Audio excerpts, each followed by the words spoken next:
नमस्कार दोस्तों। एक बार आपका फिर से स्वागत है हमारे इस ऑनलाइन प्लेटफॉर्म पर।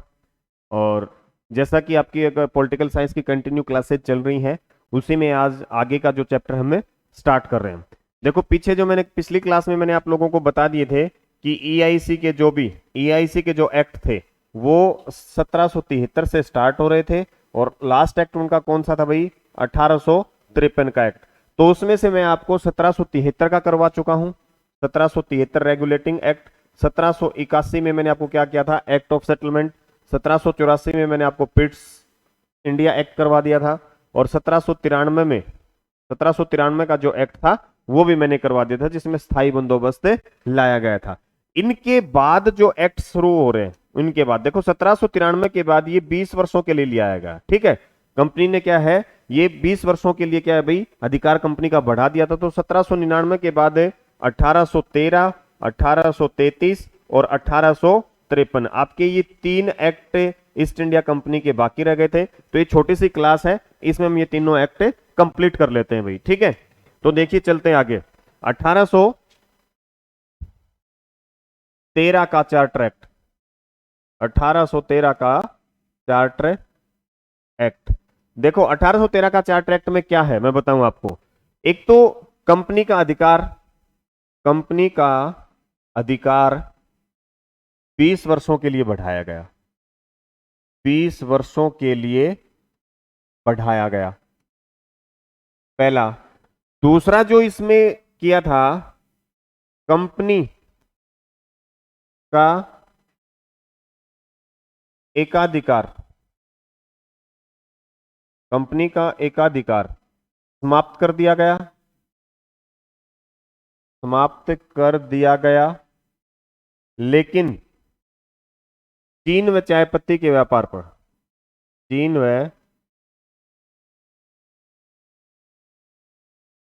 चीन व चाय पत्ती के व्यापार पर भारत का एकाधिकार, सॉरी, ईस्ट इंडिया कंपनी का एकाधिकार बना रहा। ईआईसी का एकाधिकार बना रहा। दो चीजें आ गई। तीसरा,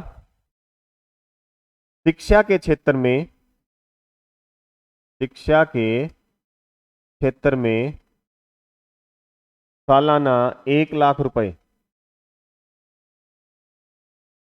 खर्च करने का प्रावधान,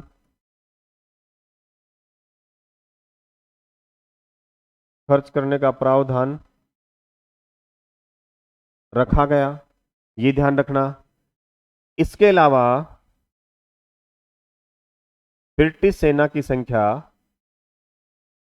ब्रिटिश सेना की संख्या 29,000 कर दी गई। कितनी कर दी गई? 29,000 कर दी गई। इसके अलावा भारतीय सैनिकों पर, भारतीय सैनिकों पर कानून बनाने का अधिकार, कानून बनाने का अधिकार ईआईसी को दिया गया। किसको दिया गया भाई? ईआईसी को दिया गया। ये बेसिक बेसिक जो चीजें थी आपकी इसी एक्ट के अंदर मैंने करवा दी। देखो, कंपनी का एकाधिकार 20 वर्षों के लिए बढ़ाया गया, क्योंकि 1793 का जो एक्ट था उसमें क्या कर दिया? 20 वर्ष बढ़ा दिया। इसमें भी क्या कर दिया भाई? 20 वर्ष बढ़ा दिया। कंपनी का एकाधिकार समाप्त कर दिया गया, लेकिन चीज मतलब आंशिक रूप से। कंपनी का एकाधिकार कैसे किया गया? आंशिक रूप से, पूर्ण रूप से समाप्त नहीं किया है। क्योंकि पूर्ण रूप से क्यों नहीं किया? चीन व चाय पत्ती के व्यापार, क्योंकि जो सबसे ज्यादा प्रॉफिट वाली जो चीजें थी, क्या भाई, प्रॉफिट वाली जो चीजें थी, वो चीजों पर व्यापार पे हक किसका रहा भाई? ईस्ट इंडिया कंपनी का रहा। शिक्षा के क्षेत्र में सालाना 1 लाख रुपए खर्च करने का प्रावधान रखा। वो भी खर्च इसलिए कर रहे थे कि लोग यहाँ सीखेंगे, उनसे हम आगे चलकर बाबू बना लेंगे अपने, मतलब क्लर्क की नौकरी दे देंगे, उनसे काम करवाएंगे। तो इसके लिए उन्होंने 1 लाख रुपए खर्च करने का। ब्रिटिश सेना की संख्या कितनी कर दी गई भाई? 29,000 कर दी गई थी, ध्यान रखना। भारतीय सैनिकों पर कानून बनाने का अधिकार किसको दे दिया? ईस्ट इंडिया कंपनी को दे दिया। लेकिन जो अंग्रेजी जो सैनिक थे उन पर कानून कौन बनाती थी? ब्रिटेन की संसद बनाती थी। ठीक है, इसके अलावा एक और भी है, लिखो। ईसाईकरण, ईसाई मिशनरियों को ईसाई मिशनरियों को, ईसाई मिशनरियों को,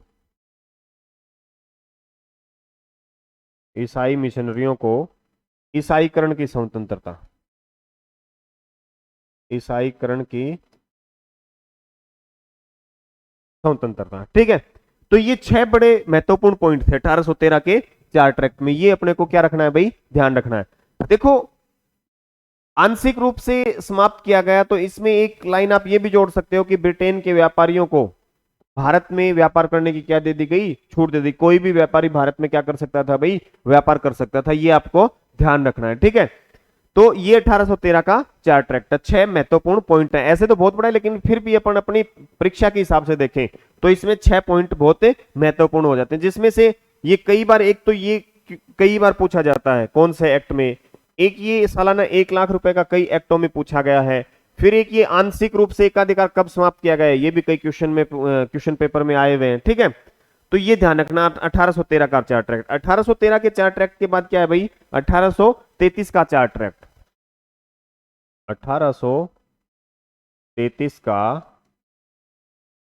चार्टर एक्ट।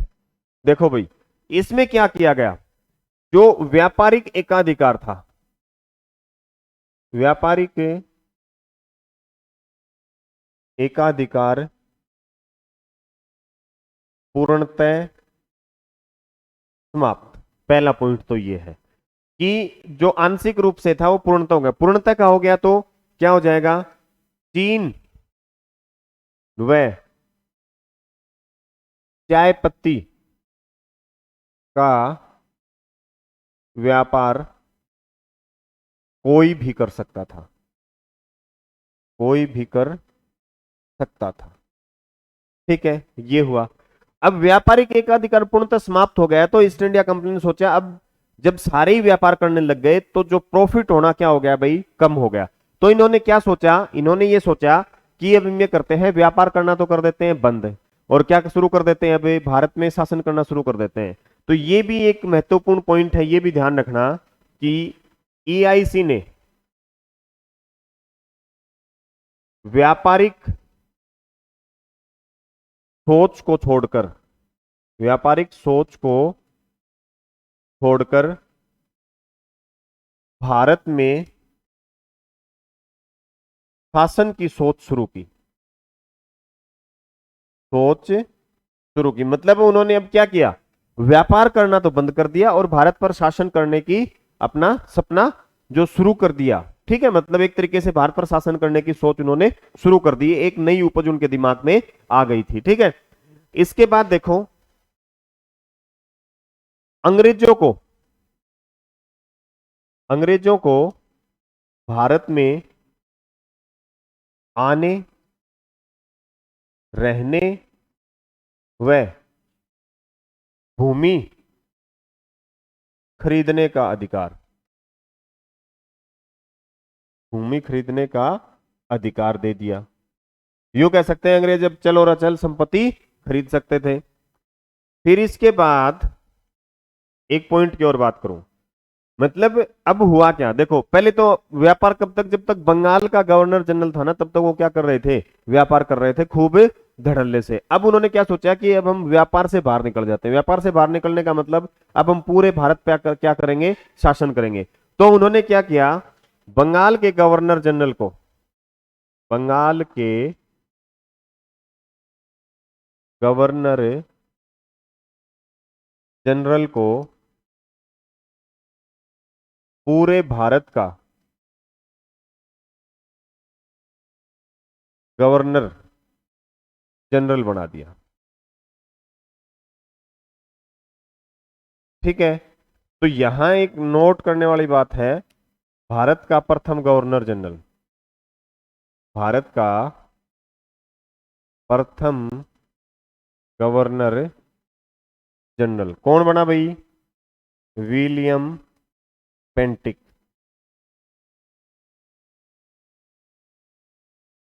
ठीक है, ये बंगाल का, देखो बंगाल का प्रथम गवर्नर जनरल कौन था, 1773 के एक्ट में वारेन हेस्टिंग्स। अब क्या हुआ, जो बंगाल का गवर्नर जनरल था उसको हमने क्या बना दिया, पूरे भारत का। तो पूरे भारत का प्रथम गवर्नर जनरल कौन बना, विलियम बेंटिंक। तो बंगाल का अंतिम गवर्नर जनरल कौन था, विलियम बेंटिंक। और भारत का भी कौन हो गया, प्रथम। देखो भारत का तो प्रथम हुआ है, बंगाल का वो अंतिम गवर्नर जनरल हो गया, ध्यान रखना, ठीक है। दो प्रथाओं पर रोक लगाई थी इसी एक्ट के तहत, इसी एक्ट के तहत सती प्रथा पर रोक 1829 किसने लगाई भाई, लॉर्ड विलियम बेंटिक। और सहयोगीकर्ता कौन थे इसके, राजा राम मोहन राय। इसी एक्ट के तहत दास प्रथा पर भी रोक लगाई, दास प्रथा पर रोक 1843 किसने, लॉर्ड एलिनब्रो ने। किसने लगाई भाई, लॉर्ड एलिनब्रो। ये 5-6 पॉइंट क्या थे भाई, 1833 के चार्टर एक्ट के महत्वपूर्ण बनते हैं, ठीक है। ये 1833 का एक्ट अपना क्या हो जाता है भाई, खत्म हो जाता है। फिर 1833 के बाद कौन सा एक्ट आता है भाई अपना, 1853 का चार्टर एक्ट। 1853 का चार्टर एक्ट, ठीक है। इसमें भी क्या किया गया भाई, कंपनी का अधिकार 20 वर्षों के लिए बढ़ाया गया, 20 वर्षों के लिए बढ़ाया गया, ये ध्यान रखना, ठीक है। फिर इसके बाद इसमें और जो अगर हम देखते हैं तो एक चीज और भी निकल कर आई थी, क्या, ईआईसी मतलब ईस्ट इंडिया कंपनी भारतीय प्रदेशों को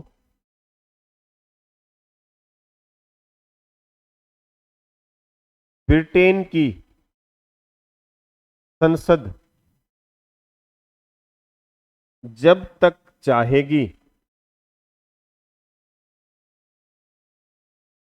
तब तक अधीन रखने की स्वतंत्रता दी गई, अधीन रखने की स्वतंत्रता दी गई। मतलब ईस्ट इंडिया कंपनी भारत के जो क्षेत्र है उनके ऊपर क्या है भाई, अपना अधिकार रख सकती है। कब तक रख सकती है, जब तक ब्रिटेन की जो संसद चाहेगी तब तक क्या है भाई, ईस्ट इंडिया कंपनी उन क्षेत्रों को अपने अधीन रख सकती है, ये ध्यान रखना, ठीक है। और इसके अलावा सिविल सेवा हेतु क्या लाया गया था भाई, सिविल सेवा हेतु, सिविल सेवा हेतु मैकाले ने प्रस्ताव पारित किया था, ठीक है। इसके अलावा सिविल सेवा परीक्षा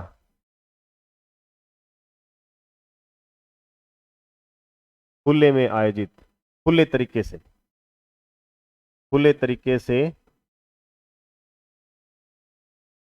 आयोजित करवाने की सिफारिश, ठीक है। ये कब लाया गया था भाई, 1854 में लाया गया था, मेघालय की सिफारिश पर, ठीक है। ये और आयु, सिविल सेवा परीक्षा की आयु 18 से 23 वर्ष, ये भी ध्यान रखना। तो ये 1853 क्या क्या था भाई, एक्ट था। फिर इसी में क्या हुआ था भाई, उसमें कौन था, लॉर्ड डलहौजी। लॉर्ड डलहौजी की क्या थी, एक नीति थी जिसका नाम क्या था, लैप्स नीति। क्या था भाई, लैप्स नीति। और भारतीयों की नजर में कौन सी थी वो, हड़प नीति। क्या भाई, हड़प नीति, ठीक है। एक तो ये कारण था। दूसरा, सैनिकों में, सैनिकों में क्या था भाई, मान सम्मान का अंतर। मतलब सैनिकों में मतभेद, मतभेद मतलब अंग्रेजी सैनिक और भारतीय सैनिकों में क्या था, सुविधाओं का बहुत बड़ा फर्क था, सम्मान का बहुत बड़ा फर्क था, ठीक है। फिर चर्बी वाले कारतूस, फिर धर्मांतरण, कुछ जैसे सती प्रथा पर रोक लगाई हमने, दास प्रथा पर रोक लगाई, इस प्रकार की कई प्रथाओं पर अंग्रेजों ने रोक लगाई, तो भारतीयों को यह लगने लगा था कि ये हमारे धर्म को क्या पहुंचा रहे हैं, ठेस पहुंचा रहे। तो ये बहुत सारे कारण मिलकर क्या हुआ था, एक तूफान बनकर बाहर निकले, और उस तूफान ने रूप ले लिया किसका, 1857 की क्रांति का। और 1857 की जो क्रांति थी वो क्रांति क्या थी, बहुत जबरदस्त थी। क्या थी, जबरदस्त थी। और उनको ये नहीं मालूम था अंग्रेजों को कि भारत में इतना बड़ा आंदोलन भी हो सकता है। और ईस्ट इंडिया कंपनी के उस समय इतनी बड़ी, मतलब यूं कह सकते हैं कि पकड़ नहीं थी कि वो इसको पूरी तरीके से दबा सके। इसलिए उन्होंने ब्रिटेन की संसद को कहा कि ये विद्रोह दबाना हमारे लिए बड़ा मुश्किल है। तो ब्रिटेन की संसद ने क्या है भाई, अपनी वहां पे फौज भेजी, फिर इस विद्रोह को दबाया गया। और विद्रोह को दबाने के बाद जो भारत का कानून व्यवस्था अब तक कौन देख रही थी, ईस्ट इंडिया कंपनी देख रही थी। प्रत्यक्ष रूप से ईस्ट इंडिया कंपनी, अप्रत्यक्ष रूप से ब्रिटेन की संसद। अब जो ये पूरी की पूरी जो शासन व्यवस्था थी वो प्रत्यक्ष रूप से किसके हाथों में चली जाती है, ब्रिटेन की क्राउन या ब्रिटेन की महारानी या ब्रिटेन की संसद के पास चली जाती है। ठीक है, तो इसके बाद यूं कह सकते हैं 1853 के बाद आगे वाला जो एक्ट आता है 1858 का अधिनियम, वो कौन लागू करता है भाई, ब्रिटिश संसद लागू करती। क्या करती है, ब्रिटिश संसद। इस अधिनियम के तहत ये ध्यान रखना, क्या इस अधिनियम के तहत जो भारत की शासन व्यवस्था पूर्ण रूप से किसके पास चली गई, ब्रिटेन की संसद के पास। तो आगे वाली क्लास में हम जो ब्रिटेन की संसद की तरफ से जो भी अधिनियम पारित हुए हैं वो सारे के सारे अपन करेंगे। ठीक है, धन्यवाद भाई। और मैंने पहले भी कहा था कि आप कमेंट्स करके है ना कुछ बताया करो भाई, इसमें आपको कोई कहीं कोई दिक्कत आ रही, कोई प्रॉब्लम आ रही है, समझ में नहीं आ रहा, तो कोई भी जो कमेंट्स आपकी कोई भी समस्या है आप कमेंट्स करके बता सकते हो। ठीक है भाई, नेक्स्ट क्लास कल होगी।